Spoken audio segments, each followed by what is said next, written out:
Friends, good morning. কেমন আছো তোমরা? আশা করি খুব ভালো আছো। তো দেখো, সকাল সকাল সোজা চলে এসেছি আমার ঠাকুর ঘরে। আজকে আমি ঠাকুর ঘর থেকেই আমার ব্লগটা শুরু করছি। তো দেখো, গোপাল সোনাকে মশারি সরিয়ে আদর করে তুললাম। তো দেখো, এবার আমরা যেরকম খালি পেটে জল খাই, সেরকম গোপাল ঠাকুরকেও জল খাওয়াচ্ছি। তো একটা তুলসী পাতা দিয়ে খাওয়ালাম, যেহেতু গোপাল ঠাকুরের ভোগে মানে অলমোস্ট সব ঠাকুরের ভোগে তুলসী দিতে হয়। ওই জন্য গোপাল ঠাকুরকে জল খাওয়ানোর সময় একটু আমি তুলসী পাতা দিয়ে জল খাইয়ে দিলাম, চোখে মুখে জল দিয়ে দিলাম। তো তারপর চলে আসলাম তার স্নানে। একটু গোলাপ জল আর একটু অগরু দিয়ে স্নান করালাম। অনেকদিন এগুলো শেষ হয়ে গেছে, আনা হয় না, মাঝে মধ্যে মধু দিয়ে স্নান করায়। তো সেদিন বাজারে গেছি, তো নিয়ে নিলাম। আর তুলসী পাতা জলে দিয়ে ঠাকুরকে স্নান করালাম। শুধু জল দিয়ে নাকি গোপুকে স্নান করানো যায় না। তো আমি ইউটিউব থেকেই শিখেছি। তো চলো, তার জন্য তুলসী পাতা দিয়ে তোমরাও স্নান করিও। গোপালকে স্নান করিয়ে দেখো রেডি করিয়ে দিলাম। এবার চলে এসেছি অন্য ঠাকুরদের স্নান করাতে, লক্ষ্মীনারায়ণ আর শিবকে। এই করে করে সবাইকে একটার পর একটা যত ঠাকুর আছে সব স্নান করিয়ে আমি পুজোর জন্য রেডি করছি।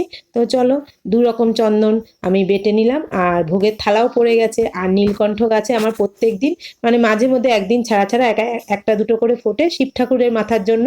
তো চলো, পুজো তো অলমোস্ট রেডি হয়ে গেল, সব ফুল সাজিয়ে দিয়ে। তো একটু আরতি করে নিলাম, আর গোপোষণাকে খাইয়ে দেবো। তো চলো, আমার পুজো তো শেষ। তোমাদের একটু পুরো সিংহাসনটা দেখিয়ে দিই, ফুল দিয়ে আমি কি সুন্দর সাজিয়েছি। তো আজকে ব্লগটা তো ঠাকুর ঘরে আমার অনেকটা সময় কেটে গেল, তোমরা দেখলে কেমন লাগলো অবশ্যই জানিও। তারপর সোজা চলে আসলাম আমি রান্নাঘরে। তো রান্নাঘরে এসে দেখি ছেলে বলছে, আমি বললাম একটু চা বসাতো, মানে চা জলটা বসা, আমি আসছি। ও বললো, মা আজকে কিন্তু আমি পুরো চাটাই করবো।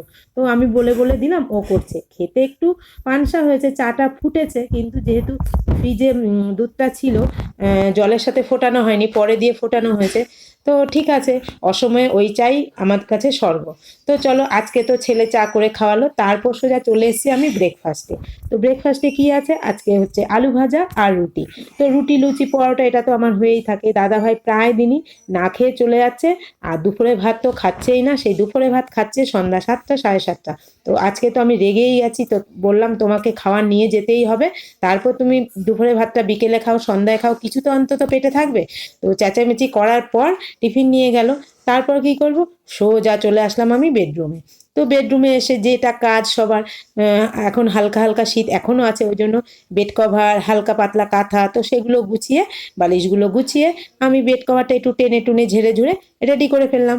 তো চলো, দেখতে থাকো ব্লগটা, সাথে থাকো। তো দেখো, সোজা বিছনা গুছিয়ে সোজা চলে এসেছি আমি কাচাকাচিগুলো মেলতে। এইটা দেখতে পাচ্ছ, আগের দিনের এই মোটা বেড কভারটা আমি চেঞ্জ করেছিলাম। তোমাদের বলেছিলাম এই বেড কভারটা কাচতে আমার ভীষণ কষ্ট হয়। আগের দিন আমি বিকেলে ভিজিয়ে রেখেছিলাম, আর ফার্স্ট মর্নিংয়ে কেচে দিলাম। যেহেতু মেঘলা মেঘলা একটু বৃষ্টি বৃষ্টি ওয়েদার ছিল, আমি মেলতে পারিনি, গুড়ি গুড়ি বৃষ্টি পড়ছিল। তো কাচাকুচি অনেকক্ষণ পর আমি ছাদে চলে এসেছি মেলতে। ওই বিছনার কভার ঝাড়াঝুড়া করে, মানে বাসি বিছানা পরিষ্কার করে সোজা চলে এসেছি আমি এগুলো মেলতে। তো চলো, এগুলো মেলে টেলে সোজা চলে যাব আমি নিচে।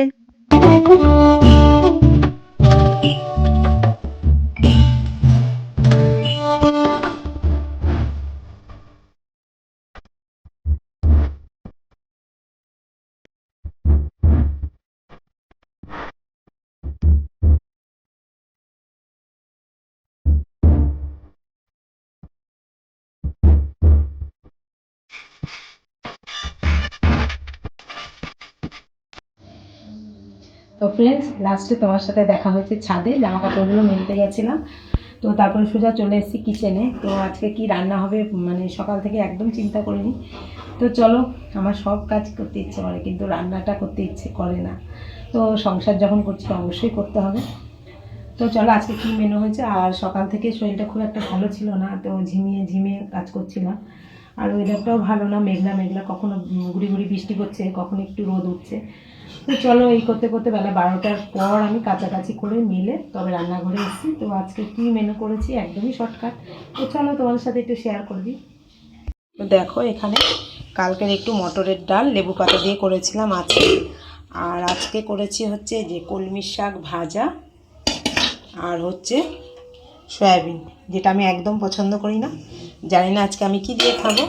তো চলো, আর এই যে রান্নাঘরটা প্রতিদিন যেটা করি, রান্নার পরে একটু ক্লিন করে নেব। তো ফ্লোরটা সব গুছিয়ে নিয়েছি, আর একটু মোছামুছি করে তারপর সোজা চলে যাব।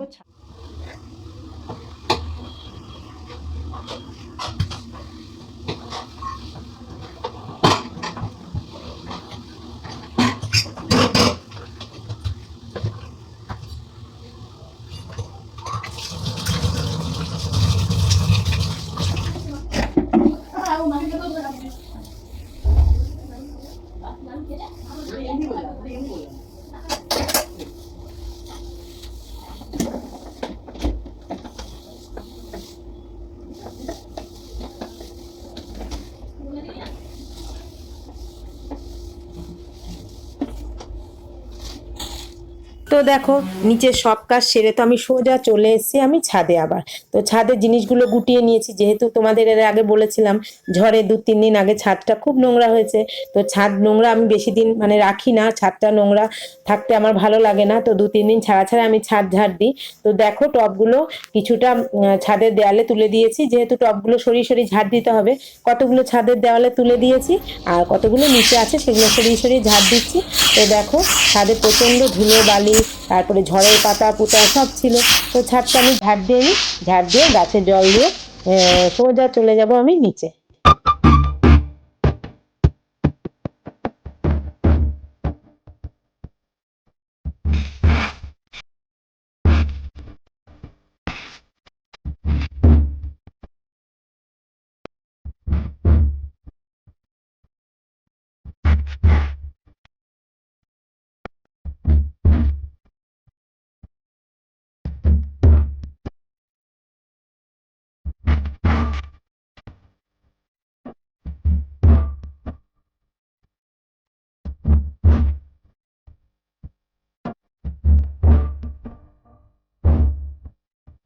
ফ্রেন্ডস, তোমরা তো দেখলে উঠোন, মানে উঠোন না সরি, উঠোন তো নেই, ছোটো উঠোন সামনে, নিচে ছাদটা ঝাড় দিয়ে নিয়েছি।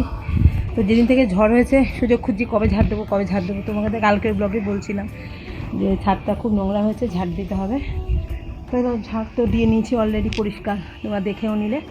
আর এই যে গাছগুলো সরিয়ে সরিয়ে ঝাড় দিয়েছিলাম পরিষ্কার। তো একটু একটু করে জল দিয়ে দেবো, যতই বৃষ্টি হোক, মানে বেলাতে একটু রোদ উঠলে না গাছের গোড়াগুলো একদম শুকনো হয়ে যায়। তো চলো অল্প অল্প করে ভেজা আছে, তবু অল্প অল্প করে একটু জল দিয়ে দিই।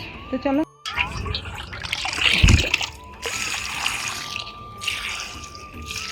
অল্প অল্প জল দিচ্ছি, যেহেতু মাটিটা নরম আছে, অল্প অল্প করে জল দিচ্ছি।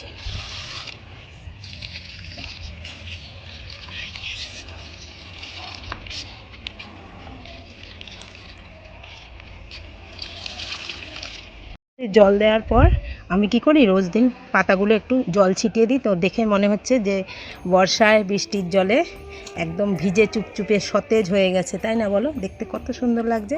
দেখো প্রত্যেকটা গাছে আমি গোড়ায় জল দিয়ে জল ছিটিয়ে দিই, দেখে মনে হচ্ছে বৃষ্টিতে ভিজেছে। তো চলো সব গাছগুলোর সঙ্গে তোমাদের একটু দেখিয়ে দিলাম। দেখো সব কুড়ি এসছে বেলি ফুল। এই বেলি ফুল একটা যদি আমি তুলি সব ফুলগুলো গন্ধ হয়ে যায়।